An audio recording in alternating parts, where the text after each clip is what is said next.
Hi hello Sachi രേവതിയുടെ മറ്റൊരു സ്റ്റോറിയിലേക്ക് എല്ലാവർക്കും സ്വാഗതം. അങ്ങനെ വർഷയുടെ അച്ഛനും അമ്മയും ഇപ്പോൾ ആ വീട്ടിലേക്ക് വരാൻ തുടങ്ങി മോളെ കാണാനായിട്ട്.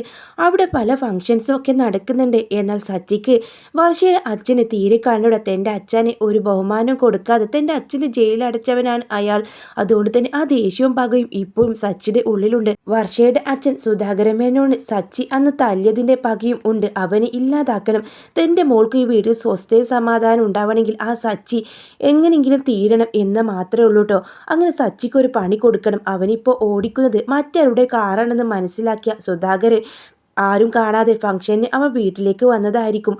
അങ്ങനെ അയാൾ ഒരു പയ്യന് കാശ് കൊടുത്തോണ്ട് ആ വണ്ടിയുടെ ബ്രേക്ക് കട്ട് ചെയ്ത് വെക്കാണ്. ഇതൊന്നും അറിയാതെ സച്ചി രാവിലെ തന്നെ ട്രിപ്പ് പോവാനായിട്ട് വണ്ടി എടുത്തു പോകുന്നുണ്ട്. കുറേ കഴിയുമ്പോൾ മുന്നിൽ ഒരു ടിപ്പർ ലോറി വരുന്നതുണ്ടാവും. എന്നാൽ സച്ചി ബ്രേക്ക് ചവിട്ടുന്ന സമയത്ത് ബ്രേക്ക് കിട്ടുന്നില്ല കേട്ടോ. സച്ചി എങ്ങനെ വെട്ടിക്കുന്ന സമയത്ത് നിയന്ത്രണം വിട്ടുകൊണ്ട് തന്നെ ഒരു മതിലിൽ ഇടുക്കാണ്. സച്ചിയുടെ ബോധമാകെ പോകുന്നുണ്ട്. ഒരു ആക്സിഡന്റ് അവിടെ സംഭവിക്കാട്ടോ. സച്ചിയുടെ ആണെങ്കിലോ എല്ലാവരും കൂടെ ചേർന്ന് ഡോറ് തുറന്ന് സച്ചി എങ്ങനെയൊക്കെയോ പുറത്തിറക്കുന്നുണ്ട്. ബോധം കെട്ട നിലയിലായിരിക്കും സച്ചി. തലക്ക് നല്ല പരിക്കുണ്ടാവും. എന്നാൽ എല്ലാവരും കൂടി ചേർന്നുകൊണ്ട് തന്നെ ഹോസ്പിറ്റലിൽ എത്തിക്കുന്നുണ്ട്. ആരാണോ എന്താണെന്നും അറിയില്ല. അങ്ങനെയാണ് രേവതിയുടെ ഫോണിലേക്ക് ഒരു കോള് വരുന്നത്. ഹോസ്പിറ്റലിൽ നിന്നാണ്. അയാളുടെ ഫോണിൽ നിന്ന് കിട്ടിയ നമ്പറാണ് ഇതെന്ന് പറയട്ടോ. ഇത് കേട്ട രേവതി ആകെ ഭയക്കുന്നുണ്ട്. എന്ത് പറ്റി? ഇതെൻ്റെ ഭർത്താവിൻ്റെ ഫോണാണെന്നൊക്കെ അവൾ പറയുന്നുണ്ട്. നിങ്ങളുടെ ഭർത്താവിന് ഇവിടേക്ക് ഒരു ആക്സിഡൻറ്റ് സംഭവിച്ച് കൊണ്ടുവന്നിട്ടുണ്ടെന്നും പെട്ടെന്ന് വരണം, നിങ്ങൾ വന്നിട്ട് എന്തെങ്കിലുമൊക്കെ ചെയ്യാനാവൂ എന്ന് പറയുമ്പോൾ രേവതി നിലവിളിയോടുകൂടെ പോകുന്നുണ്ട് കേട്ടോ. അങ്ങനെ രേവതി എല്ലായിടത്തും ഒപ്പുവെച്ച് കൊടുക്കുന്നുണ്ട്. ചന്ദ്രമതിക്കും തൻ്റെ മകനോടുള്ള സ്നേഹവും വാത്സല്യവും ആ ഒരു നിമിഷം തോന്നുന്നുണ്ട്. അങ്ങനെ ചന്ദ്രമതി വല്ലാതെ വേദനയോട് കൂടെ തന്നെ സച്ചിക്ക് കൂട്ടിയിരിക്കുകയാണ്. എന്നാൽ സച്ചിക്ക് ഇടയ്ക്ക് വേണ്ടി പണം ചെലവഴിക്കാനൊന്നും പറ്റുന്നില്ല കേട്ടോ. ചന്ദ്രമതി അതിനൊന്നും സമ്മതിക്കുന്നില്ല. രേവതിയാണെങ്കിലോ തൻ്റെ സച്ചിയുടെ ജീവൻ വേണ്ടിയിട്ട് കേണ അപേക്ഷിക്കുന്നുണ്ട്. അങ്ങനെ സച്ചി മരണത്തോട് മല്ലടിച്ച് തന്നെ കിടക്കുക. ഡോക്ടർമാർ പറയുന്നുണ്ട് ഒന്നും ചെയ്യാൻ പറ്റില്ല, 24 മണിക്കൂറിനുള്ളിൽ പെട്ടെന്ന് തന്നെ ഓപ്പറേഷൻ കഴിയണം, എന്നാൽ മാത്രമേ എന്തെങ്കിലുമൊക്കെ പറയാൻ പറ്റൂ എന്ന് പറയാണ്. അങ്ങനെ അതിനു വേണ്ടിയുള്ള കാശൊന്നും ഇല്ല. എന്നാൽ രവീന്ദ്രൻ പറയുന്നുണ്ട് നമ്മുടെ വീടിൻ്റെ ആധാരം പണയം വെക്കാം, അല്ലെങ്കിൽ അത് വേണ്ട, വീട് തന്നെ വിൽക്കാം, എൻ്റെ മോൻ്റെ ജീവനാണ് എനിക്ക് വലുതെന്ന് പറയുന്നുണ്ട്. എന്നാൽ മുത്തശ്ശി ഈ വിവരം അറിഞ്ഞ് ഓടിയെത്തുന്നു കേട്ടോ. മുത്തശ്ശിയുടെ സമ്പാദ്യമെല്ലാം സച്ചിക്ക് വേണ്ടി ചിലവഴിക്കാൻ വേണ്ടി തന്നെ തീരുമാനിക്കുകയാണ്. അങ്ങനെ സച്ചിയുടെ ഓപ്പറേഷത്തിനുള്ള കാശെല്ലാം അറേഞ്ച് ആവുന്നുണ്ട്. ഈ സമയം രേവതിയുടെ അടുത്ത് ഡോക്ടർ പറയും ദേവം പാതി ഡോക്ടർ പാതി എന്നല്ലേ, നിങ്ങൾ നല്ലോണം പ്രാർത്ഥിക്കൂ, ഞങ്ങൾക്കൊരു പ്രതീക്ഷയൊന്നുമില്ല, 100ൽ 99% ഞങ്ങൾക്ക് പ്രതീക്ഷയില്ല, 1% മാത്രമേ ഉള്ളൂ എന്ന് പറയുമ്പോൾ പൊട്ടിക്കരയാട്ടോ. അങ്ങനെ അമ്പലത്തിലേക്ക് പോയ രേവതി സച്ചിക്ക് വേണ്ടി ചെയ്യാൻ പറ്റുന്ന എല്ലാ വഴിപാടും അവിടെ നിന്ന് ചെയ്യാണ്. ദേവിക്ക് മുമ്പിൽ കൈകൂപ്പി പൊട്ടിക്കരഞ്ഞുകൊണ്ട് തന്നെ പറയുന്നു തനിക്ക് ഈ ലോകത്ത് ഒന്നും വേണ്ട, തൻ്റെ സച്ചിയുടെ ജീവൻ തിരിച്ചു തന്നാൽ മാത്രം മതി, അദ്ദേഹമില്ലെങ്കിൽ ഒരിക്കലും ഞാൻ ജീവിച്ചിരിക്കില്ലെന്നും പറഞ്ഞുകൊണ്ട് എല്ലാ വഴിപാടും പറയുകയും ചെയ്യുകയും പ്രാർത്ഥിക്കുകയും ഒക്കെ ചെയ്യുന്നുണ്ട് രേവതി. ഈ സമയം അവളെ വിളിക്കുന്നുണ്ട്. നിരന്തരമായി ശ്രീകാന്തൊക്കെ വിളിക്കുന്നുണ്ട് ചേച്ചി. ഈ സമയത്ത് എവിടെ പോയി കിടക്കുകയാണ്? അങ്ങനെ ദേവ് പറയും ചേച്ചി അമ്പലത്തിലേക്ക് പോയതാ, മറ്റെവിടെയും ചേച്ചി ഇപ്പോൾ ഈ സമയത്ത് പോവില്ല എന്ന് പറയാൻ. അങ്ങനെ അവർ അന്വേഷിച്ച് ചെന്നപ്പോൾ അമ്പലത്തിൽ വല്ലാതെ ഒരു അവസ്ഥയിൽ തന്നെ രേവതി തളർന്ന മട്ടിൽ ഇരിക്കുന്നുണ്ടാവും.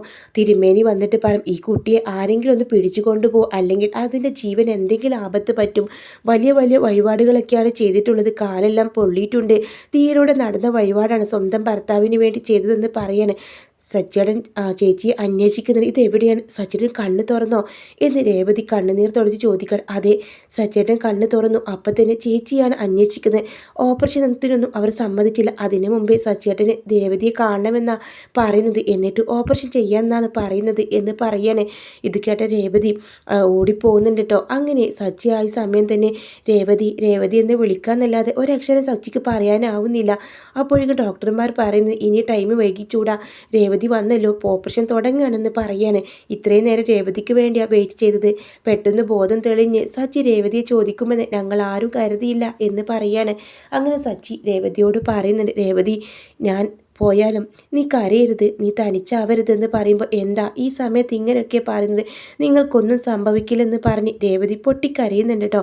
പുറത്തേക്ക് വന്ന ചന്ദ്രമതി രേവതിയെ കുറ്റപ്പെടുത്താണ്. നീ വീട്ടിലേക്ക് വന്നത് മുതൽ ഞങ്ങളുടെ വീട്ടിൽ ഇങ്ങനെയൊക്കെ ഓരോ പ്രശ്നങ്ങളെ ഉണ്ടായിട്ടുള്ളൂ, എല്ലാം നിൻ്റെ രാശ്മിയില്ലായ്മയാണെന്ന് പറഞ്ഞ് അവളെ പൊട്ടിത്തെറിക്കുമ്പോൾ ദേവ് ചോദിക്കും നിങ്ങൾ ഈ സമയത്ത് ചേച്ചി ഇങ്ങനെയൊന്നും പറയരുത്, ചേച്ചി മനസ്സ് വല്ലാതെ തളർന്നിരിക്കുകയാണ്, ആ സമയത്ത് നിങ്ങളും കൂടെ കുറ്റപ്പെടുത്തിയ ചേച്ചി എന്തെങ്കിലും കടും കൈ ചെയ്യുമെന്ന് പറയുമ്പോൾ ചന്ദ്രമതി പറയും, നിങ്ങൾക്കാർക്കും ഒരു നഷ്ടമില്ലല്ലോ, എൻ്റെ മകന് ഇല്ലാതായി എനിക്കല്ലേ നഷ്ടം എന്ന് പറയുമ്പോൾ സമയത്ത് ദേവ് ചോദിക്കും, നിങ്ങൾക്ക് എന്ത് നഷ്ടം? ഇന്നേ വരെ ആ മകനെ നിങ്ങൾ സ്നേഹിച്ചിട്ടുണ്ടോ? വെറുപ്പോടെയല്ലേ നിങ്ങൾ നോക്കിയിട്ടുള്ളൂ. എന്തിന്? നിങ്ങളുടെ മകൻ്റെ ഓപ്പറേഷത്തിനുള്ള കാശിന് നിങ്ങൾ എന്ത് ചെയ്തു? നിങ്ങൾ എല്ലാത്തിനും അടിച്ചു നിൽക്കല്ലേ ചെയ്തത്. ഒടുവിൽ ആ മുത്തശ്ശി വന്നല്ലേ നിങ്ങളെ മകൻ്റെ ജീവൻ രക്ഷിക്കാനുള്ള കാശ് ഇറക്കിയത് എന്ന് ചോദിക്കാട്ടോ. അങ്ങനെ ചന്ദ്രമതി പിന്നെ ഒരക്ഷരം മിണ്ടാതെ നിൽക്കാണ്. മുത്തശ്ശി വന്ന് പറയുന്നുണ്ട്, എന്തിനാ ചന്ദ്രേ ഹോസ്പിറ്റൽ ഇങ്ങനെ വെച്ചൊരു ബഹളം? നിനക്ക് സച്ചിയെ കണ്ണെടുത്താൽ കണ്ടുകൂടാ. ഇപ്പം നീ കളിക്കുന്ന നാടകമൊക്കെ ഞങ്ങൾക്ക് മനസ്സിലാവുന്നുണ്ടെന്ന് പറയാണ്.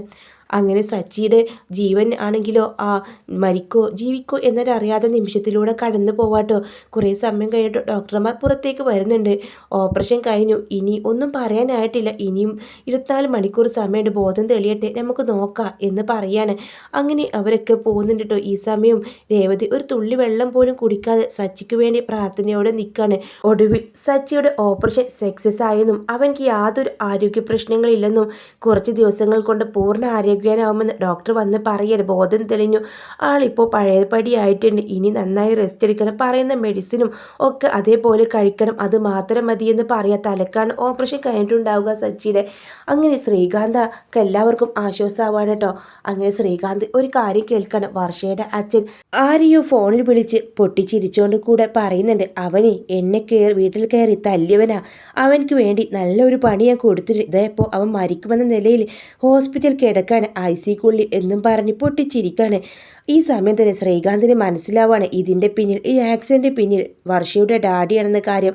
അങ്ങനെ പെട്ടെന്ന് സുധാകരൻ തിരിഞ്ഞു നോക്കുമ്പോൾ ശ്രീകാന്തിനെ കാണാണ്.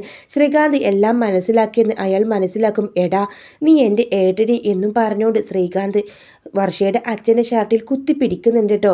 ഇത് കണ്ടുകൊണ്ടായിരിക്കും വർഷ അങ്ങോട്ട് വരും. എന്താ ശ്രീകാന്ത് നീ എന്തൊക്കെ ഈ അച്ഛനെ കാണിക്കുന്നത്? ഇത് നിൻ്റെ അച്ഛൻ എൻ്റെ ഏട്ടനെ കൊല്ലാൻ നോക്കിയത് ഇയാളാണെന്ന് പറയാണ്. എന്താ അച്ഛാ ഇത്? ഞാനോ? ഇവൻ വെറുതെ പറയാ, ആ തെമ്മാടിക്ക് വേണ്ടി ഇവൻ വാദിക്കുക. നിൻ്റെ അച്ഛൻ്റെ ഷർട്ടിൽ ഇവൻ കുത്തിപ്പിടിച്ചു, ഇവനും കണക്കാ, ഇവൻ്റെ ഏട്ടനും കണക്കാ. മോളെ വാ, ഇവൻ്റെ ഫാമിലി ഉപേക്ഷിച്ച് നീ എൻ്റെ കൂടെ വരണമെന്ന് പറയണം കേട്ടോ.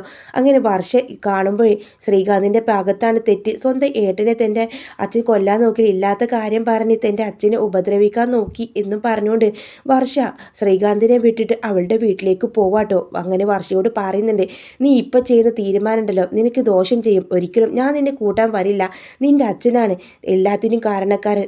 അച്ഛനെ ഫോണിലൂടെ പറഞ്ഞ് ഞാൻ കേട്ടതാണ്, എൻ്റെ ഏട്ടനെ കൊല്ലാൻ നോക്കിയതും വണ്ടിയുടെ ബ്രേക്ക് കട്ട് ചെയ്ത് വെച്ചത് നിൻ്റെ അച്ഛനാണ്, അത് മനസ്സിലാക്കി ഞാൻ കയ്യും കെട്ടി നിൽക്കണോ? പിന്നെ നിൻ്റെ അച്ഛൻ്റെ ഷർട്ടിൽ കുത്തിപ്പിടിക്കാതെ എൻ്റെ ഏട്ടൻ എന്തെങ്കിലും സംഭവിച്ചാൽ നിന്നെയോ നിൻ്റെ കുടുംബത്തെയോ ഞാൻ വെച്ചേക്കില്ലെന്നൊക്കെ ശ്രീകാന്ത് പറയുന്നുണ്ട്.